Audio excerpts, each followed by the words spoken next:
warahmatullahi wabarakatuh. Alhamdulillah,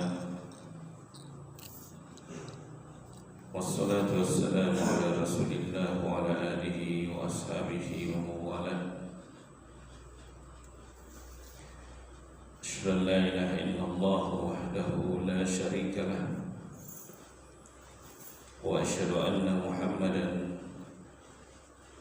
abduhu wa rasuluh, salawatullahi wa salamuhu alaihi.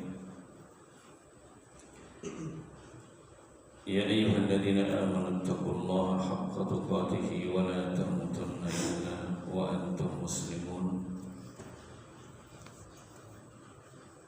Allahumma inna nas'aluka ilman nafi'an wa amalan mutakabbalan wa rizqan thayyiban. Kaum muslimin, jamaah salat subuh yang sangat berbahagia. Alhamdulillah, kembali kita bersyukur memuji Allah Subhanahu wa taala pada hari ini, tepatnya di tanggal 8 Jumadil Akhir 1447 Hijriah yang bertepatan tanggal 29 November 2025 Masehi. Kembali kita duduk bersama di salah satu rumah dari rumah-rumah Allah Subhanahu wa taala guna saling memberikan nasihat, saling memberikan peringatan dalam agama kita ini. Dan ini adalah salah satu karakter umat Muhammad sallallahu alaihi wasallam. Ya. Ini salah satu sifat dari sifat-sifat umat Rasulullah sallallahu alaihi wasallam, yakni tawassaw bil haqq wa tawassaw bil marhamah. Saling nasihat menasihati dalam kebenaran dan saling nasihat menasihati dalam kasih sayang. Nah, sebagaimana Allah Subhanahu wa taala menjelaskan tentang sifat umat ini dalam Al-Qur'an, kuntum khaira ummah, kalian adalah umat yang terbaik. Di beberapa umat yang telah Allah utus, hanya Allah yang tahu. Ya, ada umatnya Nabi Musa, ada umatnya Nabi Isa, dan nabi-nabi yang lain. Nah, dan umat yang terakhir adalah umatnya Rasulullah sallallahu alaihi wasallam. Tapi dia terbelakang, tapi terbaik.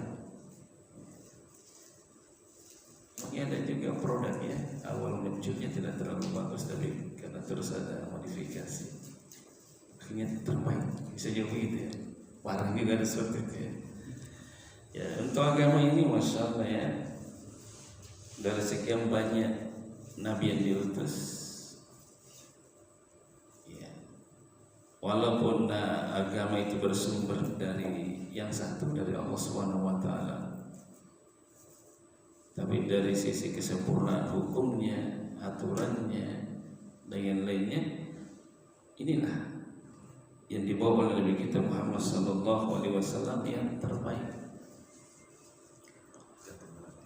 Ya, terbaiknya justru yang karena kemudahannya, bukan karena beratnya. Jadi ternyata yang terbaik itu tidak harus yang susah. Ya, mungkin sebagai orang pandangannya ya, yang namanya terbaik itu biasanya sulit, ya, berat. Justru dalam agama ini bersamaan dengan kebaikannya juga karena kemudahan. Baiknya itu karena mudah malah. Sebagaimana sabda Nabi sallallahu alaihi wasallam, "Inna hadzal din yusr." Sungguh agama ini mudah. Coba lihat kita kemudahan dalam peristiwa Isra Mi'raj. Awalnya berapa perintah sholat? 50 kali jamaah. 50 kali. Berat kan? Itu berat. Kalau kita berbicara berat itu Pak. Ini saja 5 waktu. Nah, banyak orang keteteran ya. Ini saya sholat subuh nih, awal hari kita dengan sholat subuh. Berapa orang yang bisa datang ke masjid? Kebanyakan kaum muslimin saat ini mungkin masih tidur. Ya, itu belum 50 kali itu. Jangan sekalian baru 1 kali hitungannya. Nah, lalu kemudian dengan dialog pertemuannya Nabi kita Muhammad sallallahu alaihi wasallam dengan Nabi Musa. Ya. Usulan Nabi Musa kepada Rasul sallallahu alaihi wasallam sampai akhirnya salat 5 waktu dikurangi. Ya, apanya dikurangi? Kuantitasnya. Dari 50 ke 5. Tapi Allah tidak cabut kualitasnya. 5 tapi sama dengan 50. Subhanallah. Itu kan keutamaan itu. Tidak harus bekerja 50 untuk dapat 50. Cukup Anda bekerja 5, nilainya sama dengan 50. Nah, ini contohnya Pak. Bahwa agama kita ini mudah, diberi kemudahan.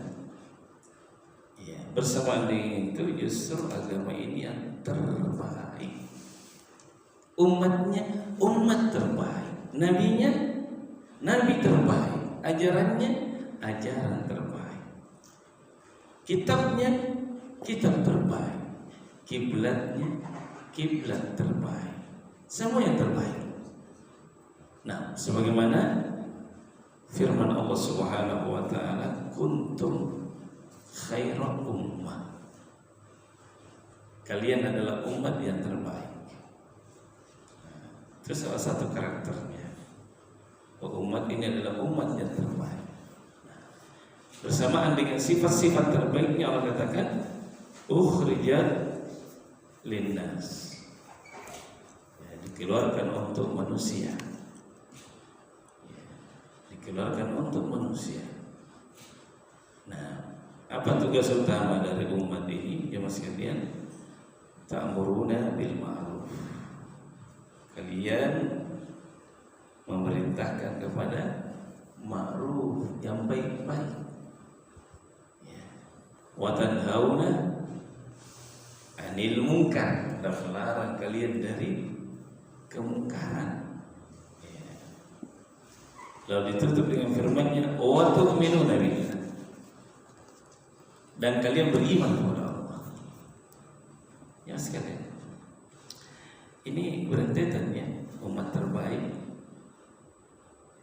perintah untuk beramar ma'ruf nahi munkar, dan penegasan dari Allah bahwa kalian orang beriman. Begitu ya. Seolah-olah ada hubungan antara iman dengan amar ma'ruf nahi munkar. Karena memang iya. Orang yang ingin terjaga imannya, orang yang ingin kuat imannya, orang yang ingin naik imannya, maka salah satu amalannya adalah beramar ma'ruf nahi munkar. Meninggalkan amar ma'ruf nahi munkar justru bisa melemahkan iman. Biarkan saja, yang penting bukan saya. Ya kan? Ada kan sebagian orang nggak mau pusing ya. Sudahlah itu kan bukan urusan kita. Dia yang kerja dia dapat. Kadang ada ya, udah. Atau sudah juga dibilang sudah itu. Ternyata tidak. Sedikit Pak kita singgung perintah ini. Kalau kita lihat, kalian memerintahkan kepada kebaikan. Ta'muruna itu dalam bahasa Arab Pak, itu datang dalam bentuk apa? fiil mudhari, kata kerja sekarang dan akan datang, bukan kata kerja lampau yang sudah lewat.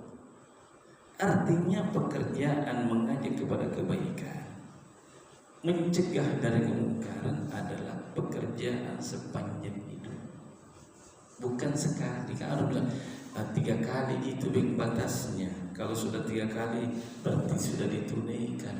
Siapa yang bilang 3 kali? Dari mana dasarnya bahwa nasihat itu 3 kali saja tanpa batasnya, maksudnya tanpa batas? Maka inilah karakter, ciri khas, kekhususan umat ini. Ta'muruna bil ma'ruf wa tanhauna 'anil munkar. Untuk apa? Agar Islam terjaga pondasinya, sendi-sendinya, amalannya. Nah, bahkan Nabi menghubungkan, menggandengkan, mengaitkan antara iman, akidah, tauhid dengan amar ma'ruf nahi munkar. Mari kita lihat dalam sebuah hadis Rasulullah sallallahu alaihi wasallam bersabda, "Man ra'a minkum munkaran falyughayyirhu bi yadihi." Ini hadis yang masyhur, sering didengar, ya, familiar sekali dari ini. Barang siapa di antara kalian yang melihat satu kemungkaran, lihat. Artinya jangan dicari-cari. Ada orang sengaja intip-intip, cari-cari salahnya orang, jangan. Ini ceritanya lihat. Ya sekalian, kelihatan dosa itu, kan dosa itu 2, Pak. Dosa dikerjakan manusia itu ada 2 bentuk. Ada yang dikerjakan secara sembunyi-sembunyi dan ada yang dikerjakan secara masif, terbuka. Dosa yang dikerjakan secara sembunyi-sembunyi, maka biasnya kerusakannya pasti ada. Ada pasti kerusakannya. Itu sudah rumus itu. Dosa pasti ada bahayanya. Sebagaimana ketaatan pasti ada kebaikannya.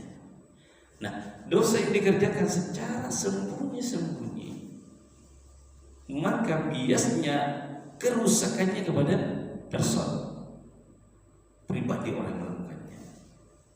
Kalau dia tidak bertobat misalnya, ya. Kalau dia tidak bertobat, alhamdulillah. Ya. Walladzina idza fa'alu fahisha aw dzalamu anfusahum dzakarullah. Orang yang jika dia melakukan satu perbuatan tindak dosa, ya, maka dia mengingat Allah Subhanahu wa taala. Selesai urusannya, dia bertobat kepada Allah Subhanahu wa taala. Tapi jenis dosa yang kedua ini, dosa yang dikerjakan secara terbuka, masif, melibatkan orang lain. Maka orang yang melihat dosa ini, maksiat ini, tidak boleh tinggal diam. Dan di sana ada 3 kelompok manusia melihat dosa itu. Pertama, penguasa. Yang kedua, ulama, muballigh, masing-masing dengan tugasnya. Yang ketiga, masyarakat pada umumnya.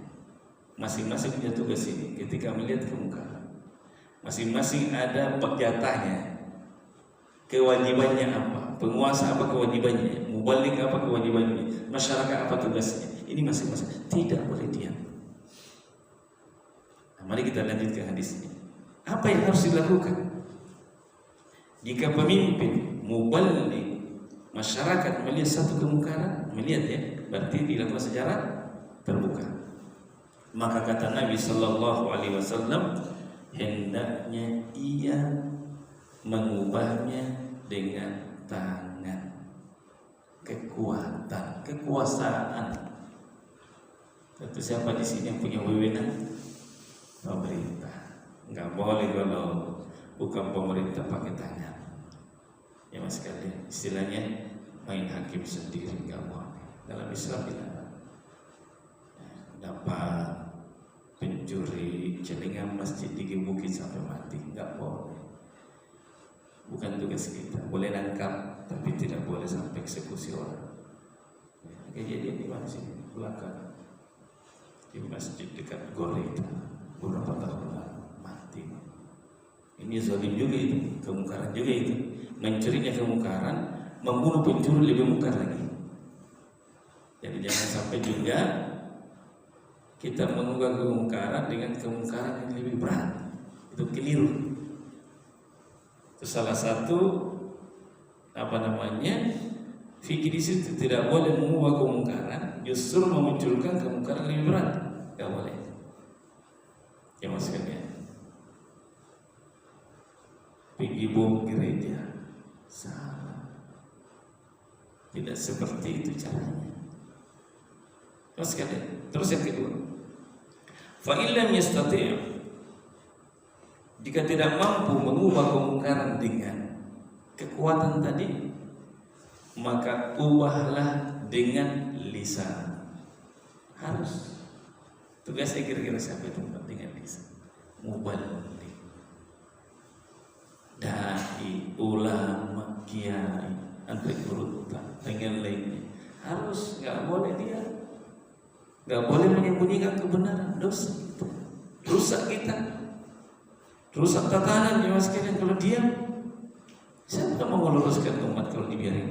Karena sesuatu yang berjalan secara terus menerus, walau dia mungkar, kalau tidak ada yang ingkari, nanti dianggap kebenaran, nanti dianggap tradisi budaya. Jangan kok dari dulu begitu, kayak gitu ya. Coba ini orang-orang musyrikin kalau ditanya, jika dikatakan kepada mereka ittabi'u ma anzalallah, jika dikatakan kepada mereka ikutilah apa yang telah Allah turunkan, ikuti itu. Apa jawab mereka? Bal nattabi'u ma wajadna 'alaihi aba'ana. Bahkan kami hanya mau ikut apa yang kami dapati dari nenek moyang kami. Tradisi budaya sudah dari turun temurun begitu. Ya, karena terbiasa dengan hal itu, hidup dengan hal itu, sehingga dianggap sebagai sebuah kebenaran. Ya, lebih memilih kebiasaan yang berjalan. Ya, tidak ada lagi sifat kritis walaupun itu bertentangan dengan apa yang Allah turunkan. Ini bahayanya kalau mengambil sikap diam saja. Yang penting bukan saya. Ya kan? Kemudian yang ketiga, kata Nabi sallallahu alaihi wasallam, fa illam yastati' fa bi lisani atau fa bi qalbi. Yang ketiga. Ada tiga ya, mengubah kemungkaran Pak. Dengan tangan, dengan lisan, dan dengan hati. Apa maksudnya dengan hati? Nolak, nggak setuju, benci, nggak suka, ya, tidak ikut berpartisipasi, tidak ikut mendukung, tidak bergembira hati dengannya. Karena ada juga Pak orang tidak bermaksiat tapi bermaksiat hatinya, ikut mendukung, ikut gembira di hatinya. Orang dia tidak kerja. Contoh, dia tidak minum tapi senang dia orang minum balok. Senang dia orang ikut senang tapi dia sama. Nah sekalian. Nah, kemudian kata Nabi SAW ini inti pembahasan kita. Kata Nabi, wadzalika adhaful iman. Itulah iman yang paling lemah. Mengubah kemungkaran dengan hati, tidak terlibat langsung pada kemungkaran itu, tapi dengan hati saja dia nolak, sudah terkategori teranggap orang yang lemah iman. Mau nggak Pak kita dibilang lemah iman? Nggak mau gitu. Dibilangi saja lemah ekonomi, nggak mau dia. Kamu lemah ekonomi, tersinggung dia. Walaupun betul-betul lemah, anggaplah saya lemah ekonomi, nah memang lemah misalnya. Tapi kalau dibilang begitu nggak enak buat dengar. Apalagi dibilang kamu lemah iman ya. Ada juga lemah yang lain tidak baik. Hidupnya disebut. Pokoknya sekali semua tidak sama lagi contoh. Seburu-buru lemah adalah lemah iman. Tidak ada yang kalah Pak. Lemah ekonomi oke, tapi tetap makan. tapi lemah iman, Pak, ini yang paling buruk. Nah, berarti apa? Seorang muslim harus memegang prinsip ini, amar ma'ruf nahi munkar. Nah, yang sekalian hormati dan semuanya, sebenarnya bersifat mukaddimah dan Anda pembahasan ini tema saya dikasih Bapak Ibu sekalian. Yang sekalian hormati dan semuanya, kajian subuh sistematik, ujian akidah tauhid di akhir tahun. Ini hampir masuk ya bulan Desember. Di sana ada ujian akidah, di sana ada ujian keimanan, Pak. Ya. Ujian iman itu beragam bentuknya. Kemungkaran itu, Pak, beragam bentuknya.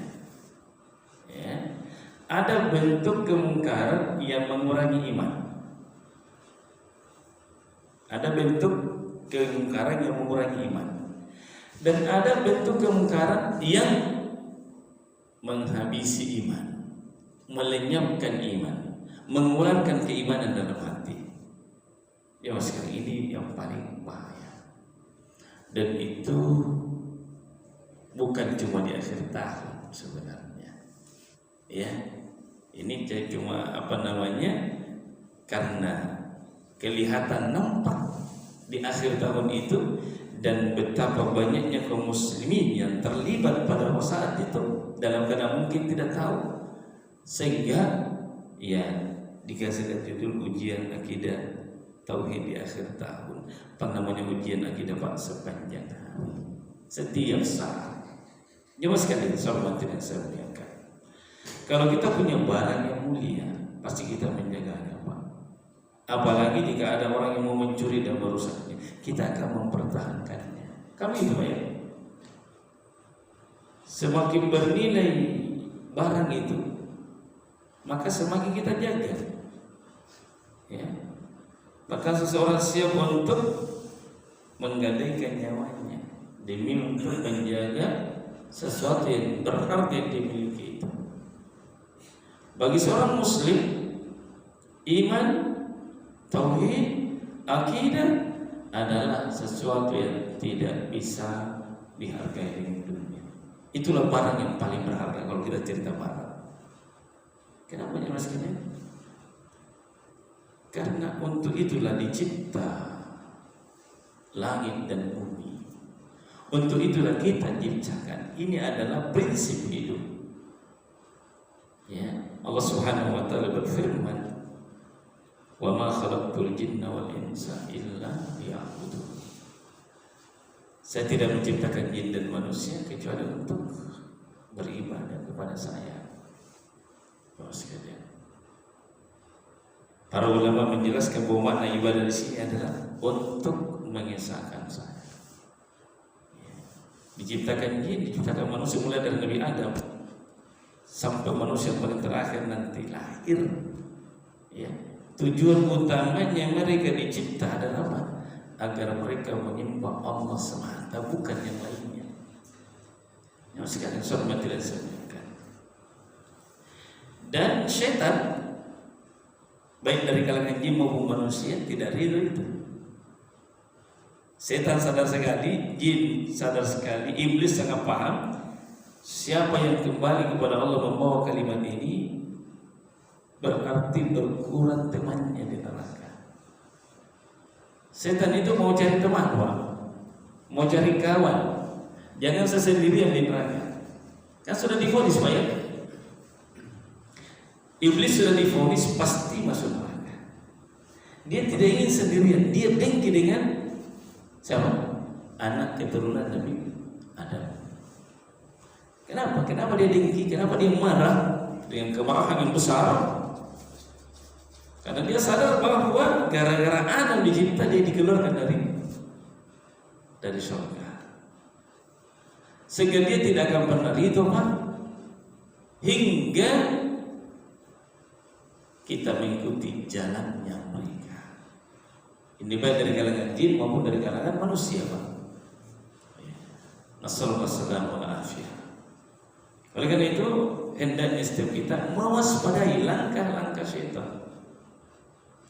baik dari kalangan jin maupun dari kalangan manusia. Sebut saja misalnya dari kalangan manusia yang kufur, dan mereka adalah bala tentaranya syaitan. Allah berfirman, Allah memberikan informasi, dan sebenar-benar informasi yang datang dari Allah Subhanahu wa taala. Walan tarda ankal yahudu walan nasara hatta tattabi'a millatahum. Tidak akan pernah senang. Berarti jengkel terus ya, marah terus ya. Quran bilang tidak akan pernah senang, tidak akan pernah ridho, tidak akan tinggal diam. Siapa? Yahudi dan Nasara. Hingga kalian mengikuti agama mereka. Orang yang bilang. Dan dua agama ini kita lihat sekarang misalnya, sebut saja Yahudi, semua kita tahu di mana. Ya, apalagi ibu kotanya lagi Yahudi, Tel Aviv ya. Subhanallah. Kita lihat bagaimana apa yang mereka lakukan terhadap kaum muslimin. Ya, kan seperti itu. Nampak dari dulu, dari sejak dulu pengkhianatan mereka terhadap Rasulullah Sallallahu Alaihi Wasallam dan kaum muslimin. Paling kasih tempat di zaman Nabi, diberi keluasan untuk beribadah di zaman Rasul. Di kota Medina ada satu benteng namanya benteng Khaybar. Dibuat perjanjian sedemikian rupa dengan kaum muslimin, kalian boleh tinggal di Medina dengan aman, dengan nyaman, tenang, tapi ada akad perjanjian. Tapi mereka langgar. Itulah mereka. Jamaah sekalian yang saya hormati dan saya muliakan. Demikian pula dengan orang-orang Nasara. Nah, ini Allah Subhanahu wa taala mengabarkan kepada kita bagaimana langkah-langkah syaitan agar apa? Kita keluar jalur dari akidah yang lurus. Jamaah sekalian yang saya hormati dan saya muliakan, kita lihat bahwa seiring berjalannya waktu itu semakin banyak bermunculan fitnah-fitnah yang bisa menggerogoti akidah kita, keyakinan kita. Sebut saja di antaranya adalah apa yang disebutkan dalam hadis riwayat Muslim, di mana Rasulullah Sallallahu Alaihi Wasallam bersabda, "Badiru bil a'mali fitanan." Bersegeralah kalian beramal, jangan tunda beramal, ya, sebelum datangnya fitnah-fitnah. Nabi yang bilang ini, "Badiru bil a'mali fitanan." Segera kalian beramal sebelum datangnya fitnah-fitnah. Laksana potongan-potongan malam. Bagaimana malam Pak? Enggak. Awal malam, tengah malam, akhir malam, terus bersambung. Seolah-olah Nabi ingin menjelaskan bahwa fitnah itu akan terus berjalan dan ada di tengah-tengah manusia. Dan fitnah diibaratkan seperti malam yang gelap. Apa jadinya kalau malam Pak? Kita tidak bisa membedakan, ya, membedakan warna. Bahkan kadang kita tidak bisa lagi membedakan mana teman, mana kawan, mana musuh. Dan ini kenyataan Pak. Justru sebagian orang ketika dijelaskan tentang Islam, hakikat Islam, bagaimana Islam yang benar, kita jadi musuh, dimusuhi. Saking kerasnya fitnah itu. Kalau kita ingin mengembalikan mereka ke jalur, inilah jalur Islam. Jangan dari dulu begini.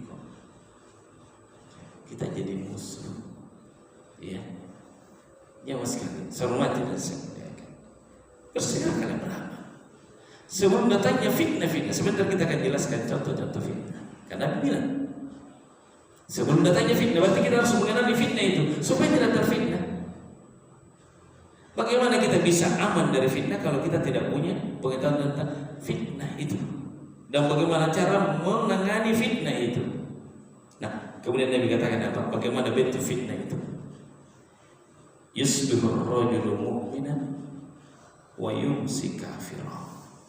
Pagi hari dia masih beriman, sorenya sudah kafir. Kencangnya fitnah itu. Ada juga yang wa yumsi mu'minan wa yusbihu kafira. Ada orang yang di sore hari dia beriman, paginya sudah kafir. Nasallallahu alaihi wasallam. Kemudian kata Nabi, penyebabnya adalah yabi'u dinahu bi'aradin minad dunya.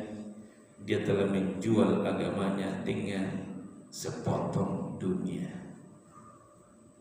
Jangan sekalian hormati dan semuanya. Kemudian kita bersingkat sedikit lagi. Fitnah itu kalau kita lihat dari akar bahasanya dari kata fatana. Fitnah itu dari kata fatana yaftanu, iya, fitnatan.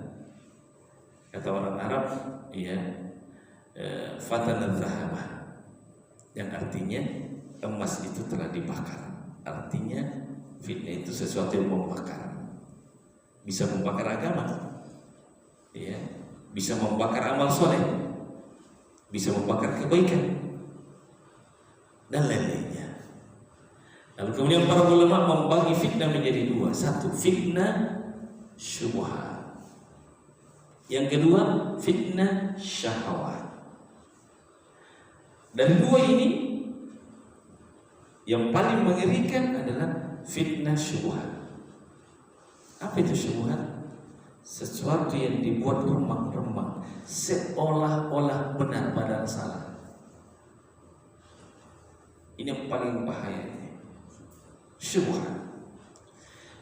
Ia dipoles sedemikian rupa seolah-olah benar padahal barang salah. Ini sulit bagi kebanyakan orang. Ya, karena diperlihatkan seolah-olah benar. Wih, cantik sekali kemasannya. Tapi barang salah. Ilegal, barang ilegal. Jangan sekalian. Tidak ada hubungannya dengan agama, tapi seolah-olah dianggap agama, padahal bukan. Gitu. Yang kedua, syahwat, memperturutkan hawa nafsu. Tahu dia ini salah, ini benar, tapi melanggar. Ya. Tahu membunuh tidak boleh, tapi dia bunuh orang, walau gara-gara sampah tidak bunuh orang. Ya. Perang saudara seperti yang terjadi di mana? Makassar Utara, Panampu dan sekitarnya. Kenapa terjadi? Bukan tidak tahu bahwa membunuh tidak boleh, tapi mengikuti hawa nafsu. Inilah dua kerusakan. Dan dua-duanya ini ada obatnya. Setiap fitnah ada obatnya. Tidak Allah turunkan satu penyakit, dan fitnah itu penyakit, kecuali Allah juga turunkan obatnya. Oleh karena itu, dua obat ini harus selalu ada. Dua obat ini untuk dua penyakit ini harus selalu ada. Apa obatnya? Syubhat. Tadi sesuatu yang remang, anu salah dibuat sedemikian terus seolah benar.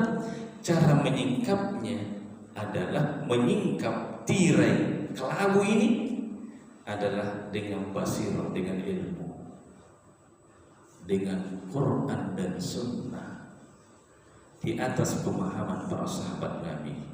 Inilah yang bisa menyingkap hakikat. Wah, apa ini? Barang ilegal paling banyaknya barang ilegal selama ini. Alhamdulillah ada Pak Purbaya misalnya ya, menyingkap ini ilegal. Dianggap selama ini baik-baik saja, ternyata tidak sehat. Paling contoh, ternyata bukan cuma dalam bidang-bidang seperti itu, barang-barang itu dalam bidang agama pun ada. Dianggap benar, ternyata salah. Siapa yang bisa menyingkap hakikatnya? Para ulama, para dai yang jujur, yang tidak takut celaan orang yang suka mencela. Tapi kalau masih takut mencela orang mencela, disembunyikan, nggak mau dibilang. Nanti orang tersinggung, nanti ini dan nanti itu. Ada dialog itu, dialog kayak itu ada di YouTube dan yang lain. Dialog antara Ustaz dan Ustaz B. Ustaz, bagaimana hukumnya ini? Sebenarnya sih itu salah, nggak boleh.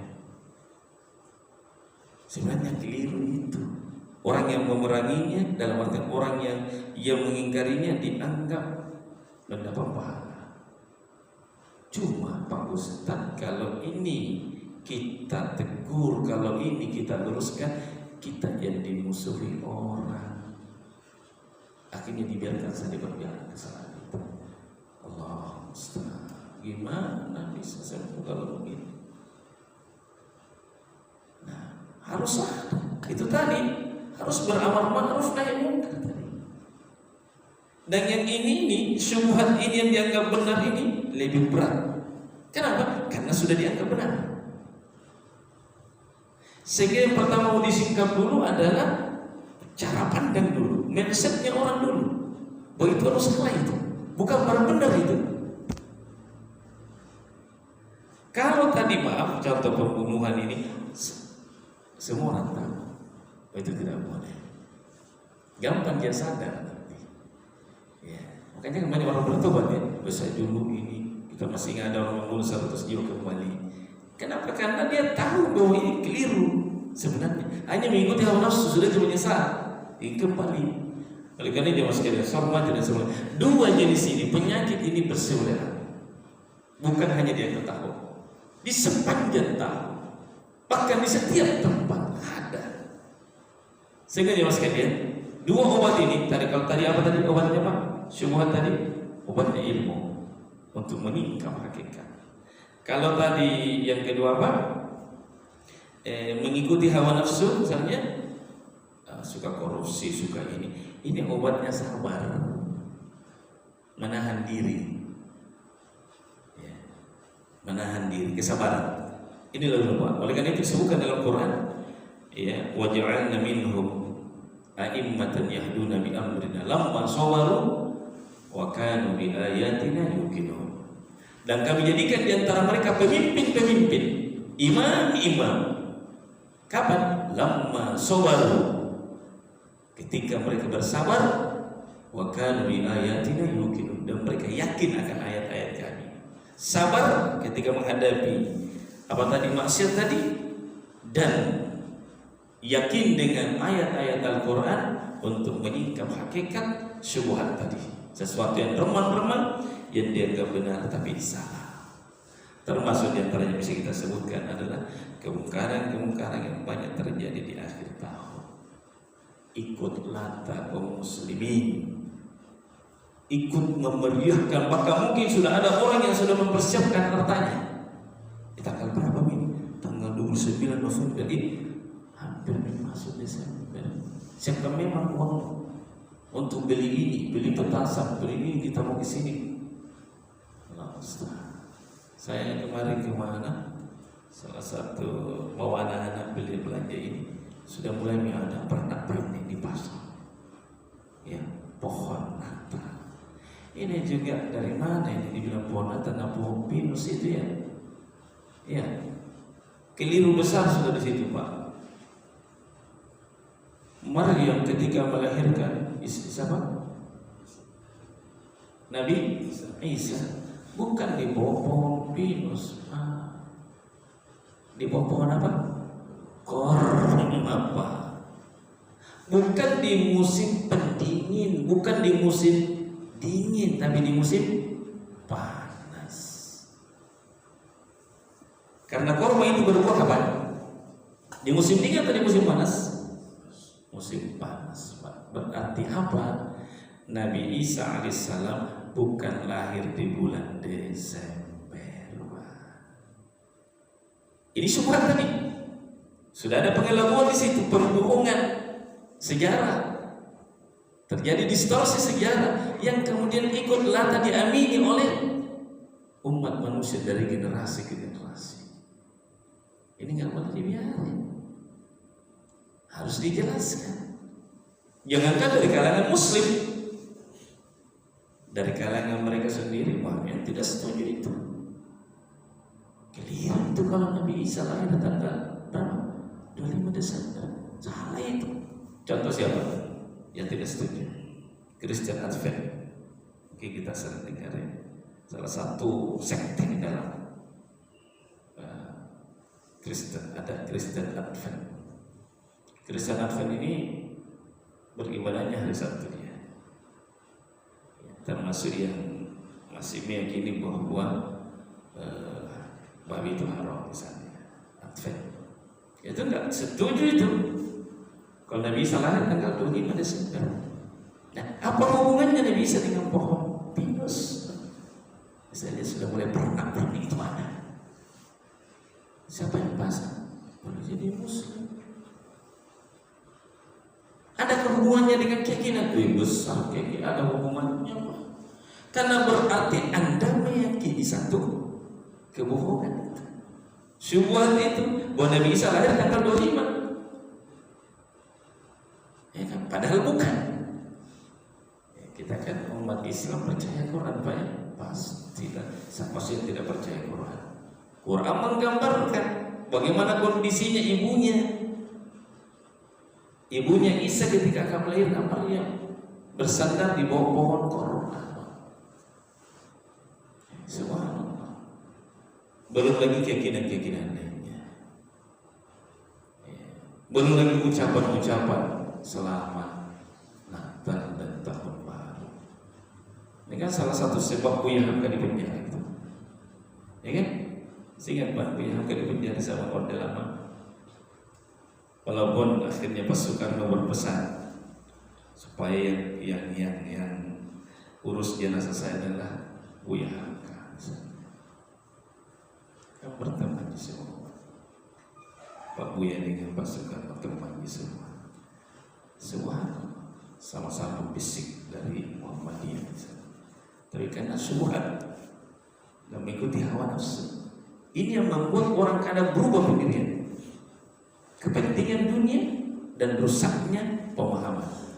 Ya sekalian, sama tidak saya muliakan. Dan alhamdulillah kalau saya tidak salah sampai sekarang fatwa MUI itu masih ada ya, masih berjalan bahwa mengucapkan ucapan Natal dan Tahun Baru termasuk haram hukumnya. Kemungkaran yang bisa merusak akidah. Kerusakan dalam akidah lebih berat daripada kerusakan dalam hal lainnya. Sekali, sama tidak saya muliakan. Ya kalau kita berbicara ini sebenarnya masih belum masuk Desember, ini termasuk bagus juga sih diangkatnya di pembahasan. Tapi biasanya orang bahas sepekan, 10 hari. Ini termasuk cepat ini pembahasan ini. Bagus juga sih untuk ancang-ancang supaya jangan mempersiapkan, kan gitu ya. Seperti saya katakan tadi, banyak orang yang sudah mau siapkan ini sudah akhir Februari ini perlu disiapkan. Iya, dana khusus untuk anak-anak mau beli petasan, mau beli apa, mau beli itu. Nah ini semua Pak. Dan memang sudah mulai bermuncul, terutama di toko-toko, mulai muncul diskon-diskon. Ini seolah-olah mau disamakan dengan Lebaran. Ini juga seolah-olah mau hukumnya sama, dikondisikan persiapannya kaum muslimin menjelang pergantian tahun mau sama dengan mau Lebaran. Bakal lebih mengerikan. Saya katakan tadi Pak, kemarin saya ke salah satu toko, sudah mulai ada pernapan ini Natal ini. Sudah mulai ada diskon ini, diskon itu. Ya kan? Dan mungkin rasa lagi, kapan ini sudah mulai banyak diskon ini. Dikondisikan, diarahkan kita untuk ikut rata bergembira. Padahal apa tabe jamaah sebagai penutup ciri ibadur rahman. Penutup ini ya, ini sebenarnya masih mukaddimah ini Pak, pendahuluan ya, belum kita rinci bentuk-bentuk kemungkaran lainnya, tapi setidaknya ada gambaran umum saja. Disebutkan dalam surah Al-Furqan ciri hamba-hamba Allah yang Maha Pemurah. Walladzina la yashhaduna az-zur, dan orang-orang yang tidak menyaksikan az-zur. Walaupun secara bahasa az-zur artinya kepalsuan, kedustaan, tapi dijelaskan oleh sejumlah ahli mufassir, ahli tafsir, diantaranya Ikrimah, murid sahabat Pak ya, Ikrimah sahabat ya, termasuk Mujahid belajar kepada Ikrimah. Mereka adalah tabi. Mereka menjelaskan makna az-zur dalam ayat ini, yakni a'yadul musyrikin. Mereka tidak ikut bergembira menyaksikan perayaan-perayaannya orang-orang musyrik. Jangan semua. Mereka jadikan hari raya itu 25 Desember jadikan hari raya. Pergantian tahun dianggap sebagai apa? Ciri dasar mereka. Dan Allah menjelaskan nih cirinya orang beriman, nih cirinya ibadur rahman. Tidak ikut bergembira, tidak ikut menyaksikan, tidak ikut mempelopori. Ya. Terkait dengan apa menjadi ciri khas mereka. Sebagai penutup Nabi bersabda, "Man tashabbaha biqaumin fa huwa minhum." Ini juga hadis-hadis yang masyhur, familiar, sering didengar. Barang siapa mencontoh-contoh satu kaum, maka dia akan disamakan dengan kaum itu. Ya maaf. Tapi kan niat saya baik, Pak Ustaz. Tidak semua niat yang baik itu melahirkan kebaikan. Contoh Pak, kok tambah lagi? Gak apa-apa ya? Tambah sedikit lagi. Menghormati Nabi itu hukumnya apa Pak? Memuliakan Nabi wajib. Tapi lihat tanggapan Nabi ketika Mu'adz bin Jabal pulang dari negeri Yaman. Pulang dari negeri Yaman. Setelah berjumpa dengan Nabi, sujud di hadapan Nabi Pak. Sujud di hadapan Nabi. Nabi bilang, "Kenapa kamu Mu'adz? Kenapa sujud sama saya?" "Ya Rasulullah, saya jumpai orang-orang di Yaman sana menghormati pembesar-pembesarnya dengan cara begini. Cara mereka memuliakan tokoh-tokohnya dengan cara sujud di hadapan mereka. Bukan untuk menyembahnya, bukan, tapi untuk menghargai dan memuliakannya. Dan Anda lebih layak dari mereka." Betul kan? Betul kan? Bahwa Nabi lebih mulia daripada tokoh-tokoh mereka yang ada di Yaman itu. Benar. Tapi apa kata Nabi? Jangan. Sekiranya saya membolehkan orang lain sujud kepada manusia lainnya, saya sudah perintah kaum wanita sujud ke suaminya. Jangan. Berarti apa? Kehendak baik, maksud baik, tujuan yang baik belum tentu benar kalau caranya salah. Coba Mu'adz niatnya baik, memuliakan Nabi, tapi Nabi tegur tidak begitu caranya, berlebihan itu. Sujud itu hanya kepada Allah. Wasjud waqtarib. Sujudlah dan mendekatlah. Mungkin muncul syubhat, tapi kenapa Allah perintah malaikat sujud sama Adam? Mungkin saja ada orang yang mau begitu. Buktinya Allah sujud deh. Tidak mungkin Allah perintah sesuatu yang salah. Nah, di sini pentingnya kita belajar lagi bahwa kita berbicara hukum-hukum. Ada sebagian hukum dulu boleh, sekarang nggak boleh. Ya, termasuk salah satunya adalah setelah diutusnya Nabi kita Muhammad SAW, kita dilarang sujud walaupun niatnya hormat. Sujud betul-betul hanya kepada Allah Subhanahu wa Ta'ala. Di mana di zaman dulu masih boleh. Seperti kisah siapa itu? Kisahnya Nabi Yusuf, dia melihat apa? Bintang dan matahari sujud kepada dia. Ternyata itu adalah gambaran bahwa saudara-saudaranya dan orang tuanya itu, dan dia akan menjadi seorang raja. Takbir mimpi. Saya kira ini jemaah sekalian sekitar gambaran umum saja bahwa betapa pentingnya kaum muslimin membekali dirinya dengan ilmu yang bermanfaat agar dia tidak mudah larut dengan penyakit penyakit syubhat tadi, sesuatu yang samar tadi yang mungkin sudah berjalan dari masa ke masa, tidak ikut lata terlibat di dalamnya. Salah satunya adalah tadi, jangan mempersiapkan diri untuk sesuatu yang tidak ada manfaatnya. Ya sudah, kalau kita punya harta, masjid kita ini masih mau diperbaiki ke apakah? Ya, usah dihabiskan uang untuk sekedar beli petasan lah, itu cinta cucu beli petasan. Assalamualaikum. Dan saya kira tidak ada yang luput dari kita berbagai macam kemungkaran di malam pergantian tahun itu. Assalamualaikum. Saya kira ini jamaah apa yang saya sampaikan. Semoga Allah SWT senantiasa menjaga kaum muslimin dimanapun mereka berada, terutama penjagaan terhadap akidah tauhid mereka.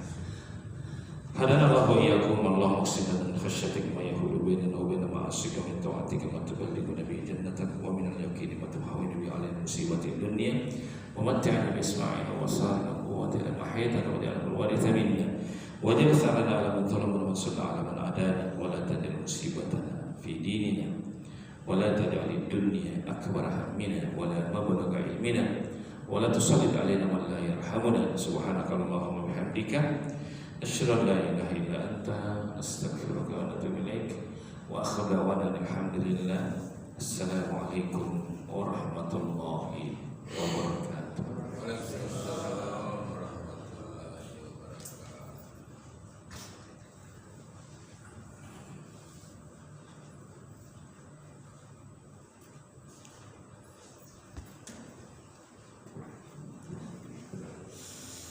Alhamdulillah. Iya, boleh. Ramadan sudah dekat ini. Natal tahun baru. Oh. Ya, silakan, Pak. Assalamualaikum Waalaikumsalam warahmatullahi wabarakatuh. Banyak hal sebenarnya tadi yang dibahas Pak Ustaz. Saya juga senang dengan cara-cara ceramah. Jadi melihat kemungkaran-kemungkaran yang ada saat ini, kira-kira begini ya, yang ayat ini, ya ayyuhalladzina amanu atiullah atiur rasul wa ulil amri minkum. Artinya taatlah kepada Allah, taat kepada Rasul dan taat kepada pemimpin. Nah, apakah kita yang saat ini atau sering kali membicarakan tentang kejelekan-kejelekan pemerintah, tapi dan di mata kita kan memang telanjang, apa kita termasuk berdosa? Karena ada orang kan bilang, negara tapi mengurusi orang Bugis misalnya, terlalu banyak kamu mengurusi. Contoh-contoh yang terjadi saja dalam pemerintahan sekarang, mulai dari pemerintah itu, karena ada ulama-ulama tadi bilang Pak Ustaz, cegahlah dengan melalui pemerintah seperti hukum, ulama ceramah. Kebanyakan ulama itu ya ceramah tentang khilafiyah, tidak pernah menyoroti pemerintah, karena kalau menyoroti pemerintah dianggap ekstrim, tidak disukai. Yang banyak di YouTube itu seperti siapa masalah apa itu kan kebanyakan sudah membahas masalah khilafiyah terus menerus. Masalah kenapa tidak pernah disinggung ini masalah pemerintah? Nah, itulah yang kabur itu fitnah-fitnah yang tidak dirasakan. Contoh saja di Sulawesi kemarin ada ditemukan lagi seperti ada negara dalam negara. Siapa yang mau mencegah seperti itu kalau ulama tidak pernah menyoroti itu? Mana pernah ada ulama yang menyinggung seperti itu? Polisi, tentara takut dipindah tugas, takut diapa. Tidak pernah ada satupun bilang, oh ada bandara di sana tidak ada pengawasan. Contoh, terus kalau kita misalkan sering menyoroti itu, apakah kita secara personal berdosa? Kalau itu selalu kita bicarakan. Waktu yang bagus. Karena itu banyak di antara kalangan kita, masalah bilang, iya taruh saja yang diterangkan sama kita. Ketika kita menyinggung masalah pemerintah, seakan-akan ya karena kamu kepada pemimpin, kamu berdosa itu kalau tidak terima. Oh, pencerahannya karena terlalu banyak saya mau. Oh ya, satu lagi Pak Ustaz. Tadi disinggung sedikit masalah Timur Tengah itu, Israel kan begitu sudah bertahun-tahun menjajah. Karena kalau berdosa kan kita kalau bilang, kenapa Allah itu menentukan kebenaran? Sudah seluruh dunia ini umat Islam berdoa terhadap keselamatan Israel. Tidak ada negara yang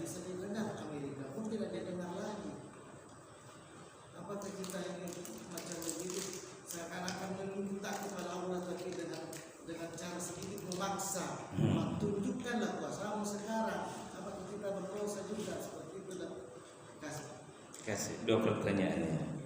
Bagus, alhamdulillah. Baik sekalian. Jadi kalau kita berbicara problematika umat ini kan sangat kompleks ya. Kata orang dari hilir, dari muara ke hilir semuanya ada, dari rakyat sampai ke atas selalu ada ya. Dan masing-masingnya ya namanya keburukan pasti membawa kepada keburukan berikutnya.